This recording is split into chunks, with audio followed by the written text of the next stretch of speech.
Hey guys, it's Roscoe, and on the Space Coast today we're joined by the Imperial Royal Guard because we're going to have a look to see what Stormtroopers has to say about the design of that costume. And here is some lovely Ralph McQuarrie concept art from Return of the Jedi. You see Vader, I assume that's Moff Gideon, some of the Imperial dignitaries and more of the guards here. The Emperor will be in there somewhere, but I'm not sure if he's specifically shown. And of course, the beautiful shuttle. So let's see what it says. And that picture is, while Stormtroopers and Royal Guard stand at attention, Vader arrives on the second Death Star in this production painting by Ralph McQuarrie. So maybe originally those guards were assigned to Vader, which we kind of did see in Rogue One when he's in the Bacta tank. So let's see what it says about the Emperor's Royal Guard. I was looking for an angle to describe the Emperor without describing the Emperor, says Nilo Rodas Gemero of his concept for the Emperor's Royal Guard. To me, that's what good design is. You surround the main course with something that implies more. The crimson-robed figures are to the Emperor what the white-armoured stormtroopers are to Darth Vader. Accessories that look best when bracketing their superiors, like lethal bookends. The Royal Guards only appeared in a few scenes in Return of the Jedi, but they were entirely Rodas Gemero's idea. I kept pitching to George the idea of this one guard that defines the Emperor, he said. It became that Red Guard, the one that actually didn't do anything other than stand there. George really paid attention to those things that were never in the script. That's the beauty of working with him. They belonged to that moment and that scene. It was easy to describe that to him and to get through to him, and off you go. Aggie Rogers' experience on American Graffiti influenced the choice of colour for the guards' helmet and cloak. They wanted to have the Red Guards an ordinary red, Rogers says, but I thought, oh no, it's George Lucas. I had done a whole movie with candy apple red cars with him, so it had to be the sucking candy apple red. Textile artist Edwina Palika matched a Pantone collar to dye the velvety material for the cloaks, and stitcher Laurie Rudd constructed 6 robes for the film.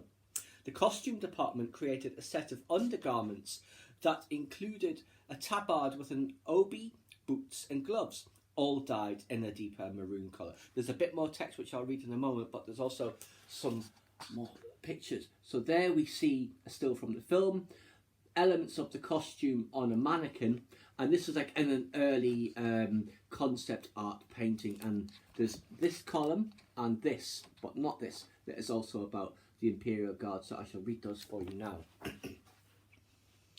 Yeah, what it says about those pictures, the elements of the Imperial Guard costume assembled on a mannequin in the workshop.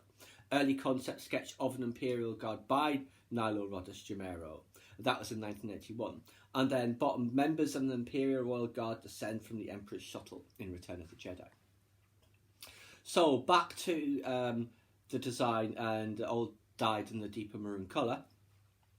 Jim Howard sculpted the initial version of the Royal Guard's helmet, which was designed to fit very tightly to the wearer's head. Rodas Gemero says the original notion was to make it as narrow as possible. If it looked impossible to fit on a human head, then perhaps it wasn't human.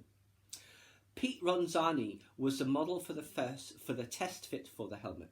He trimmed the first completed plastic parts and assembled them with duct tape. The resulting costume? Actors were unable to turn their heads side to side, their left arms were totally pinned by the cloak, and they required ongoing attention from the dressers. Audiences would never guess that the gaunt, streamlined helmets and heavy velvet cloaks were secured to each other with clips from dog leashes. Because the Royal Guards looked simultaneously imposing and mysterious, they worked. Although Return of the Jedi effectively wrapped up the original Star Wars trilogy and left many fans believing that the rebel heroes had defeated the Empire once and for all, the Star Wars saga was hardly over, and the Stormtroopers were just getting warmed up. I assume then it's going to be about the prequels and all of the clones and stuff. So, in Legends, who are the Royal Guards? Just as the first 3 Star Wars movies offered no information about the identities of Stormtroopers, Jedi reveals no on-screen information about the Royal Guard. The shooting script for Jedi does not include mention of the Royal Guard's first appearance in the movie when they disembark from the Emperor's shuttle. In fact, the script mentions the guards only once, when Darth Vader entered the Emperor's throne room on the Death Star. 2 Red Imperial guards stand watch at the elevator as the door opens to reveal Vader. And there's your mention of the guards. Lucasfilm provided a shooting script as well as production stills for author James Caan to write the Jedi novelisation, but given the limited information about Royal Guards, Caan had to rely on his imagination. After the Emperor's shuttle arrives in the Death Star hangar, ... The shuttle came in to rest on the pod. Its ramp lowered like a dragon jaw, and the Emperor's Royal Guard ran down, red robes flapping as if they were licks of flame shooting out the mouth to herald the angry roar. They poised themselves as watchful guards in 2 lethal rows beside the ramp. Later, when Vader visits the Emperor's throne room, a little bit more here, 2 royal guards stood either side of the door, red robes from neck to toe. Red helmets covering all but the eye slits that were actually electrically modified view screens. Their weapons were always drawn. And other books would eventually introduce more information about the Royal Guard. And I'm sure the Aftermath trilogy, not Aftermath, the Leia one where she's a senator, they're trying to track down someone who is selling an Imperial Royal Guard helmet. Yes, so just another look at this. Yeah, always loved that design. It's just so classic. The helmet's incredible.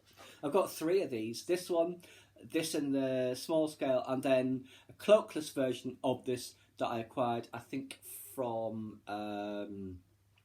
that market in, not Croydon, Crystal Palace. Now we'll just have another look at this beautiful painting.